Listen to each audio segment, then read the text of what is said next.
नमस्कार, आपण पाहता हिरकणी न्यूज. हिरकणी न्यूज प्रत्येक क्षण ताज्या घडामोडी आणि महत्त्वाच्या प्रत्येक बातमीसाठी. कुत्री मेली, मासे मरताहेत, आता माणसं मरायची वाट. पंचगंगा नदी प्रदूषणाने घेतला भयावह रूप.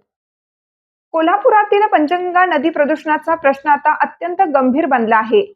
दरवर्षी नदीत मासे मृतावस्थेत आढळतात, तर काही ठिकाणी प्राण्यांचे मृतदेही सापडत आहेत. नागरिकांचा संताप आता टोकाला पोहोचला असून आता माणसं मरायची वाट पाहताय का, असा थेट सवाल प्रशासनाला केला जात आहे. गेल्या 25 वर्षापासून सुरू असलेला हा प्रश्न अजूनही मार्गी लागलेला नाही. ही सर्वात मोठी शोकांतिका आहे. कोल्हापूरमध्ये पंचगंगा नदी प्रदूषणाने भीषण स्वरूप धारण केलं आहे. दरवर्षी जानेवारी नंतर नदीतील मासे मोठ्या प्रमाणावर मरताना दिसतात.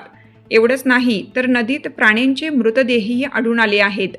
तरीही प्रशासनाकडून ठोस कारवाई होत नसल्याचा आरोप नागरिक करत आहेत. या नदीचं पाणी खालच्या गावामध्ये पिण्यासाठी वापरलं जातं, त्यामुळे नागरिकांच्या आरोग्यावर गंभीर परिणाम होण्याची भीती व्यक्त केली जात आहे. पंचगंगा नदीकाठी अनेक औद्योगिक वसाहती आणि साखर कारखाने आहेत.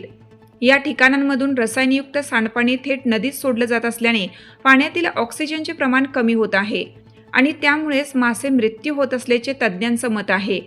विशेष म्हणजे गेल्या 25 वर्षापासून हा प्रश्न कायम असून 2012 मध्ये उच्च न्यायालयात जनहित याचिका दाखल झाल्यानंतरही परिस्थितीत फारसा बदल झालेला नाही. बैठका, अहवाल, नोटिसा या सगळ्या पलीकडे ठोस उपाययोजना का होत नाहीत, हा सवाल आता अधिक तीव्र झाला आहे. जोपर्यंत प्रदूषण करणाऱ्या उद्योगांवर कठोर कारवाई होत नाही, तोपर्यंत पंचगंगेची ही अवस्था बदलणार का, हा खरा प्रश्न आहे.